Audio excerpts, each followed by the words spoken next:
just finished what I would call a 100-day review, so not quite in the job for 6 months.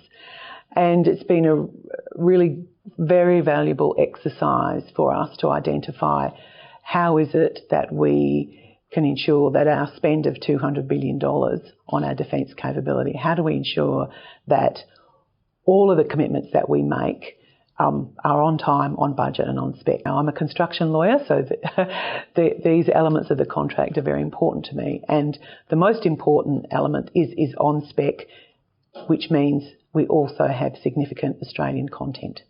I've been on this journey for some time. So I was elected in 2013. And for me, I've been watching this space very carefully, constantly wondering about how do I get the people in regional WA more involved in defence industry. And through the years, through the various ministers, Christopher Pyne and Steve Chobo and Linda Reynolds, each time I've been to them and I've asked, how do I get more regional Australia, regional Western Australians involved in defence industry? And more importantly, how do we communicate with those 12-year-olds and their parents in particular so that they know that actually being involved in defence industry is a good job prospect, whether we're talking shipbuilding or building joint strike fighters. So for me, it's, as I said, I haven't just come to this. This portfolio is something I've been thinking about for some time. So for me, it's been a great opportunity to have a look across what are we actually doing, what are the things that we've committed to doing, and what do I think the roadblocks are. Now, I don't have all the answers yet, but what I'm starting to piece together is what my own list of priorities are. And number one is making sure that we have the maximum amount of Australian local content and ensuring that Australian companies understand what the opportunities are, and also making sure we've got the skills for the future. So those two aspects have really been very clear to me. They were before, but now we've had this 100-day review. They're very much front of mind for me now. So lots of meetings within the department. You're a new minister, it's the usual briefings, bringing you up to speed on just what are the commitments, what was in the Defence White Paper, and then, of course, lots and lots of meetings with defence industry players, which has been fantastic, and I've really just been so impressed with just their passion and their dedication to being able to produce a really high-quality Australian product. So I've been really sort of blown away. That's the bit I didn't know beforehand, by the way. I didn't realise what a fabulous industry and just how dedicated the people are. And I've been to many states. I mean, I travel a lot anyway in my role, but I've travelled across the whole of Australia to many different, whether they're air bases or, I was at Gallipoli Barracks yesterday. And by doing that, you start to build up a picture of how we're going. And, the future is really exciting. Well, what I've been very focused on is identifying, where are those industries that aren't involved, or those companies, whether they're small, large or medium, that aren't involved in defence industries. And how can we convince them that perhaps there could be opportunities in defence industries for the future? So what do I mean by that? Well, if I'm a girl from Kalgoorlie, so, I can think of a couple of engineering companies there who predominantly work with the mining industry. Think about my own electorate in Dongra. There's boat builders, there's also engineering. So there's a whole raft of engineering companies as a starting point in my large electorate of Durack. And I'm positive that many of them could have defence industry capabilities. Now, a lot of them won't even know what the opportunities are. So I'm moving to the point of view now that rather than waiting for them to come to us, we need to go to them. So we've got to pull them through rather than just waiting for them to come and knock on our door. Now, I don't have all the answers yet. I mean, CDIC has been a very, very valuable partner for the government to ensure that people, when they come through the door, we're helping them with respect to grant applications and making sure they're ready for those defence industry opportunities.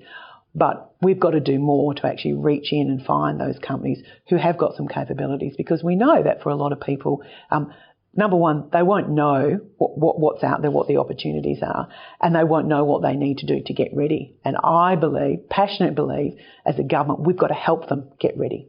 Yeah, absolutely. I'm even more confident now that I've been there and spent more time with Naval Group, but also just seeing the Australians over there and how committed they are. It was a real joy. Well, as the Defence Industry Minister, those 12 submarines, those new 12 attack class submarines, they're very important to me. They are the number one priority. We have to ensure that they are on time, on budget and on spec. And what was so exciting was actually meeting those 50-odd Australians who are embedded, whether they're embedded in the naval shipbuilding team or they're over there representing the Australian government or Navy, by the way. It's this fabulous, rich group of a lot of young people, a lot of people from Adelaide. They all fully intend to finish their time in Sherbrooke when the time is right, move back to Adelaide to be a part of building these submarines. That was the best part of the trip for me. And everything from acoustics, qualified engineers, mechanical engineers, some gentleman who'd been around, he'd been a mechanic and, he upskilled and he's part of that team as well. So I was really interested to find out, well, how are they going?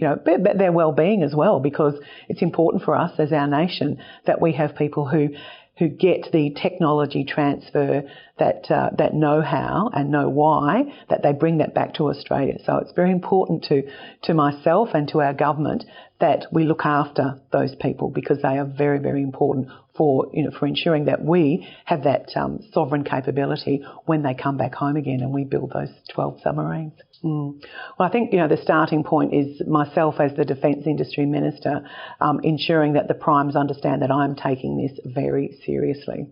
So much so that, I've had one or two of them say to me, "Oh, so you're not that interested in what we're doing?" "Oh, no, quite au contraire. No, I'm very interested in what you're doing. I want to ensure that we get the maximum amount of Australian industry content and that more Australian businesses are in the supply chain that we could ever imagine." So, I'm just starting on this journey, but it has occurred to me by just talking about Australian industry content is actually making a difference.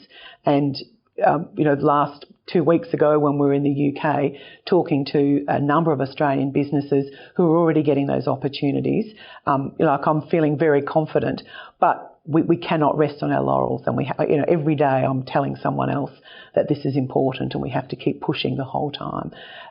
And whether you're building submarines in South Australia or not, those opportunities right across Australia. I mean, we were in Brisbane yesterday for the first handover of the Boxer. Now, there's considerable Australian content already that's been signed up. I know there will be much more, because they will not be able to build the Boxers without Australian industry content.